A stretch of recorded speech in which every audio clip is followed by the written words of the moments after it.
another race here out of Okayama for the Clio Cup SoF League. Week 8 Split 3 it is today. Welcome. Yeah, Split 3, and let's take a look at the Split 3 standings, shall we? As you know, ClioSoF.com, you can see them for yourself. But before this race, we have a somewhat tight battle for the Split 3 championship. Bruno Canero leads with 80 points, Jason Humphrey 75, Chris Stansfield 71, Toby Kiel in P4 has 67, and Marcin Rejewski with 64 in P5. Will be interesting to see how this will develop. It's close, I mean, 16 points between 1 and 5 it's a battle. It's definitely a battle, and usually our starting grid will give us a little bit of an insight to who has a chance to maybe gain, maybe extend.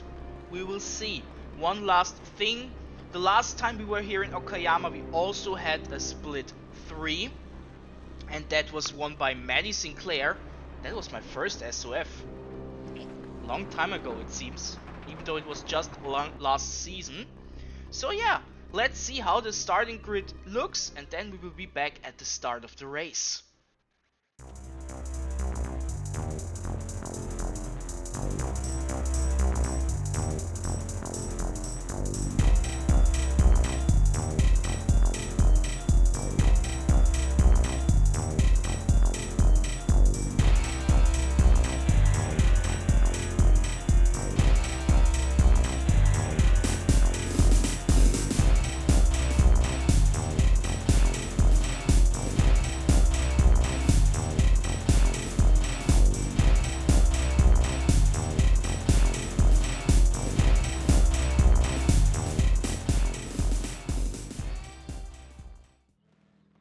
We know our grid.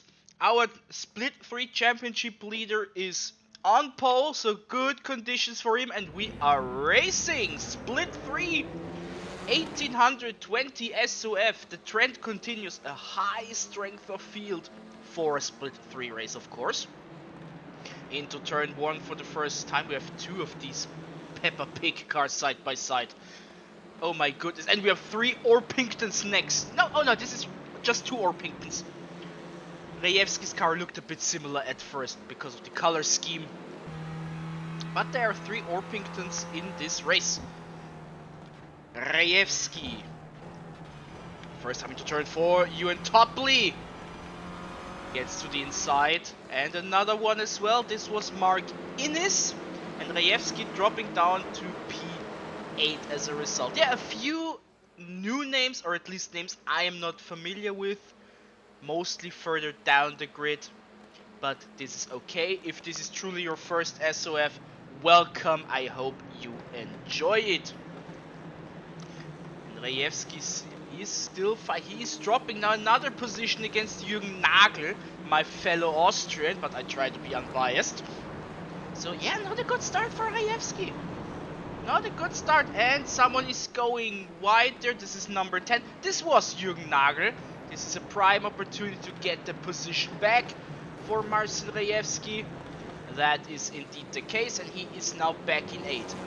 Peter McIntyre from the Formula Llamas getting in the action with one of the Orpington drivers. This is Nathan Mead. But super clean first lap from Split 3. Keep it up. Like what I see. Yeah, nobody is falling off that hard. There's a gap between 7 and 8, but this is caused due to the battle we have just seen. Enes Elbes in P12 looking at Peter McIntyre has a 2000 iRating, and he is car number 5 only. Shows you how strong the field across all splits is this week. Incredible. Simply incredible. The trend continues. James Moore and Noah Schäfer. Schäfer, I think, is a new name. I don't have my laptop next to me to cheat on ClioSoF.com. to see if it is truly the case, because if you don't know, there is a driver database and you can look for everyone that has ever driven a race in the SoF time slot, of course. But so far, good race, clean race. Kerem Kartal, another new name, 2007 iRating. Oh, someone going wide there. The aforementioned Enes Elbes dropping a lot of positions. It looked like a lock-up at first. Maybe it was something more. I will write it down to at least take a look for the highlights. But so far, yeah, I like what I see. And if we take a moment, if the drivers allow it, where are our top 5 from the split 3 standings? Bruno Canero is leading, so he would extend. Jason Humphreys in P5. Chris Stansfield, oh, he is back there in P16. Toby Kiel is in P4 and Rejewski in P8. So far Bruno Canero would extend his lead in the Split 3 Championship. But the race is not done. And he's chased by Mark Kelly. Ooh, Ian Topley! Very wide in turn 1. Another one. Is this a lockup? Was there a bit of contact? We will take a look after the race. But at first glance the car looks okay, so maybe it was just a driver mistake, because so far it's a clean race. And the next one, this one we have seen, big lockup by Noah Schäfer. And this is the danger of the Clio in battle, especially if you're not that... Oh, Peter blinking a lot in the back. If you're not too familiar with the car, you get into a battle, you get into this moment where you think, maybe I brake 5 meters later, maybe 1 or 2 more percent brake power than usual, and suddenly you lock up. It is an art to fight with this car. It's harder than it looks, that's for sure. Mark Innes, he is in P5, fighting off Rejewski and Humphrey. Rejewski trying to get his positions back. He lost in lap 1 side by side with Humphrey, but this is not a good opportunity usually on the outside there. No. And he knows it, and he goes back into the draft to see maybe to turn 1 if Jason Humphrey makes something similar that Ian Topley made. Did you hear that? It sounded to me as if Rejewski let off the gas just in case. Better safe than sorry. But yeah, still a clean race. Let's take a look at the time standings. Bruno Canero leading 1 second in front of Mark Kelly. Then 1.4 seconds to Lucas Maheta. Toby Kiel another second. Mark Innes 1.8 seconds. So the top 5 are somewhat, and the top 4 have all their gaps. Then it starts. Innes, Humphrey, Rejewski, Nagel, very close together. And the minimap at the top shows it equally. The top 10 are within 8.3 seconds. Nagel, Rejewski, Humphrey, they are giving us good stuff to look at. Which is great, not gonna lie. So far, in general, great weeks for the Clio SoF. I mean, yeah, we had that one post-race incident. There I can give a little update. When I looked at the replay, I thought that both drivers were at fault for the before and after finish line, but no. Roman said no, it was all his fault. He deeply apologizes for the thing he did after the race. This is not how it should be. He apologized on the Clio Discord. Link is in the description. So yeah. And a little update on Roman Perschke itself before we focus back to the race. He also said in that statement that he currently has a somewhat nasty injury. He tried to drive, didn't felt comfortable, and he will probably use the time to fully recover that injury and will be back in probably 2 months. That is a little update! James Moore! We have seen that similar with... Okay, there's no other car left. Okay, I'm cool with it. There is no other car for him to back up like this. James Moore, turn 4, turn 2. Oh yeah, the car is nasty.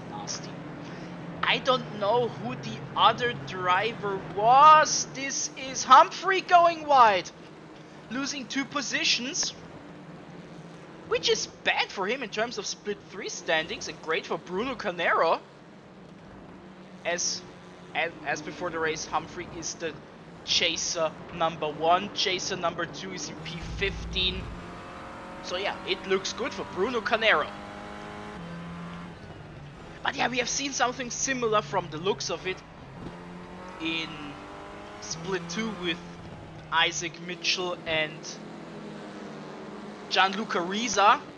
Looked very, very similar. We will have a look at it at the end of the race.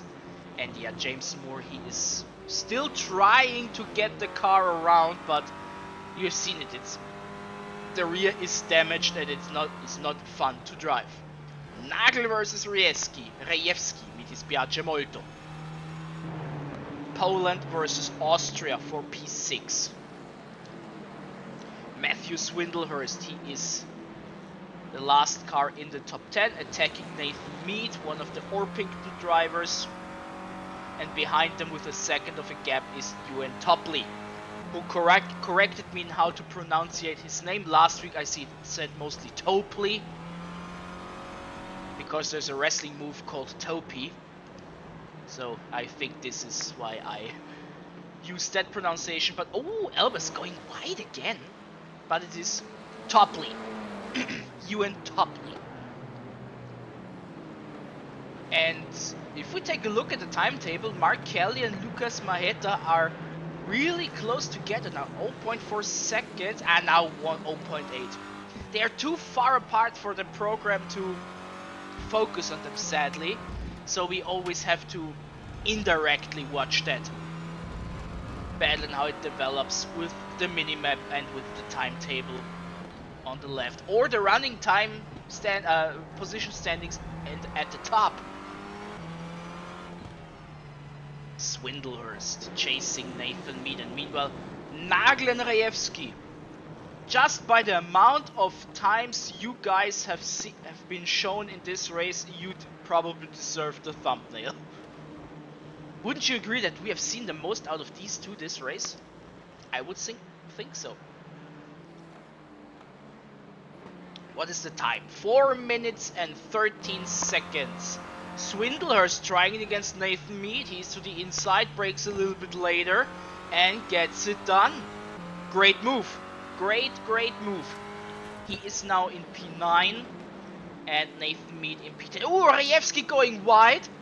Nagel is flashing his lights. Not happy. Ooh. It's getting feisty here. It is getting feisty for this 6th position. Rejewski is under danger. But, like I said so many times, Nagel has to watch out. Of course, he is all on attack mode now. But look at the gap to Jason Humphrey. Non-existent. So one teeny tiny mistake and he is the one suddenly under attack.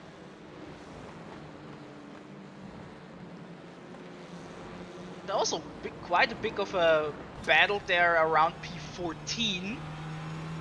13 to 16 is one large pile. So we don't forget about this part of the race as well. Jason Humphrey, 2,156 iRating, and he is just in split 3. Just quote unquote, of course. But it is a theme of the week. People you expect in split 1 are in split 2. People you expect in split 2 are in split 3. And I'm interested to see how it will be with split 4. If this trend continues all week. Nagel Next time, next chance, next opportunity. Nope. Does not dive bomb into it. Now we are focused on this part. Elbers, Schäfer.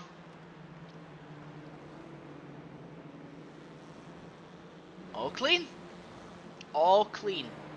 Ah! We see something from the top. Maheta and his try to get P2 from Mark Kelly. Maybe with good exits. And back to Elbers and Schäfer.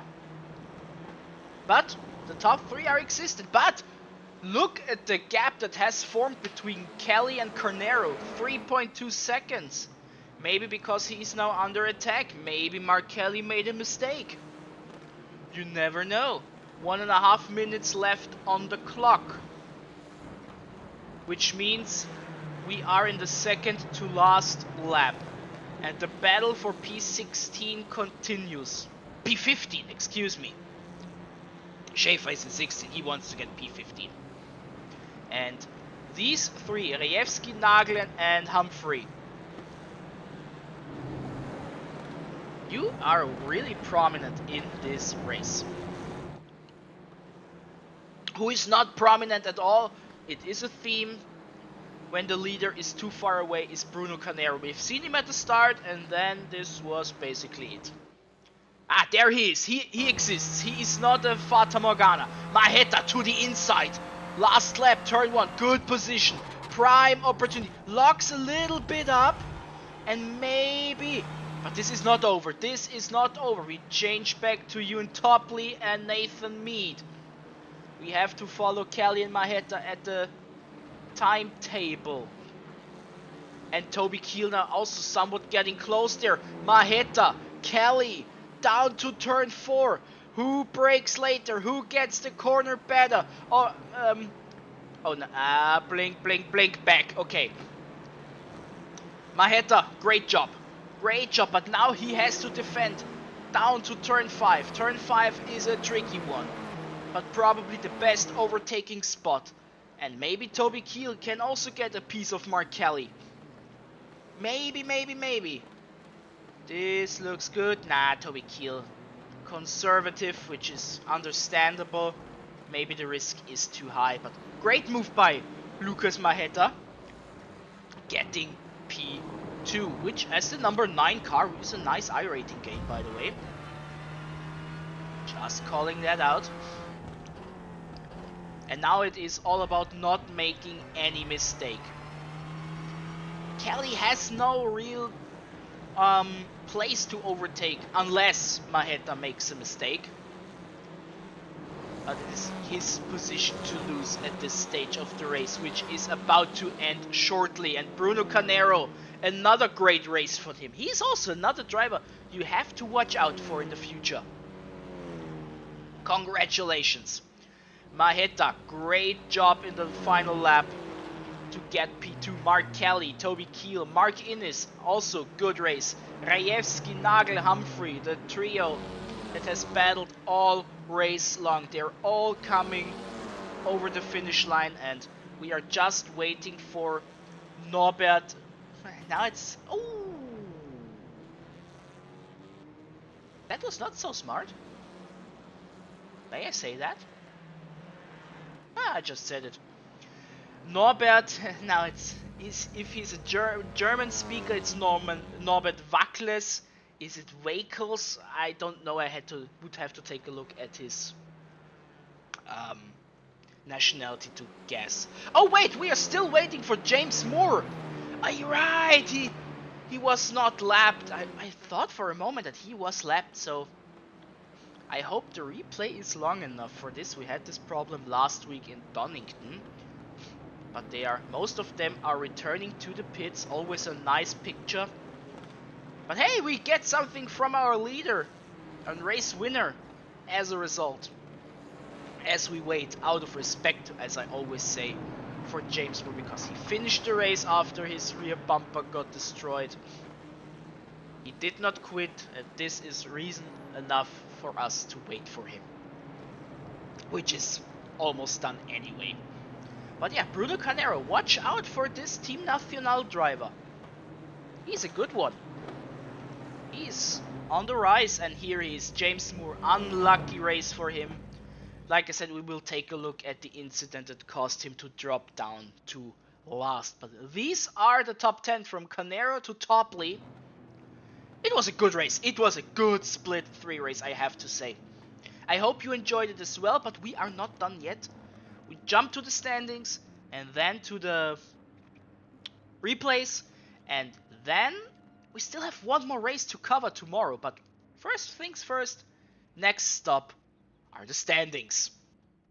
And here we are after this actually super clean and great split 3 race. A little spoiler, split 3, the race we just saw, was the race with the least amount of total incidents across the entire field. So well done, split 3. Well done, well done, well done. And now we will take a look for our participants. First in the overall championships provided by challenge.duncanwatts.com. And then we will look at the split 3 championship. And where do we have Bruno Canero? P20, 65 points, and a string of solid results the last 4 weeks. So, like I said, a driver to look out for. Mark Kelly in 23, 57 points. We see Jason Humphrey in 30, Toby Keel in 31. Nathan Mead we have just seen, Rejewski we have seen, Maheta we have seen, Stansfield we have seen. So yeah, you need 31 points to be in the top 50 with this scoring system, which seems kinda high compared to previous seasons. I would have to take a look at this, but not now. Now we are focusing on the split 3 standings, and we see Bruno Canero extending his lead. He is not a split 3 driver. 4 races, 3 wins tells it all. So 110 points. Jason Humphrey stays in P2, but new in P3 is Toby Keel. He jumps Chris Stansfield, as well does Marcin Rejewski. Stansfield dropping down to P5. But it is far from done, just because Bruno Canero might end up in split 2 really soon, so maybe he won't get many chances to increase his point total. We will see. Now we will scroll a little bit for maybe you find your favorite split 3 hero. 40, 50, how many drivers? It's always an interesting question for me, how many? 70, 80. Norbert is from Hungary, so it probably is I don't know. I don't even try. Just because it was me thinking in the broadcast. 86 drivers though, so a lot of drivers. 86 have participated. I mean, yeah, split 3, half of the season roughly was the quote-unquote bottom split, so the chance for, sorry for the term, randos is a bit higher than the higher splits where you have your usual suspects. But nevertheless, 86 drivers, this is cool. I like it. I hope to see more of it. And yeah, I welcome everyone to participate in these races. Our Clio highlight of the week each and every Wednesday. Just join the official time slot on iRacing and you are part of this. But we are almost done. All we need is to take a look at a few highlights and then wait for tomorrow, because there is a split 4 race as well. And I'm curious how that went. I don't know anything about it, so will be interesting. I hope you enjoyed this race. I think it was a really good split 3 race. A really good split 3 race. Congratulations, guys. Well deserved. Proving what I have said in the past, that a low, quote unquote, low iRating doesn't mean that you are necessarily a bad driver, and with bad I don't qualify in bad in with fast or not fast. It's a mixture of pace, yeah, but incidents, awareness, crash proneness, all that, and probably a few more things. But now I start to ramble. I will leave it.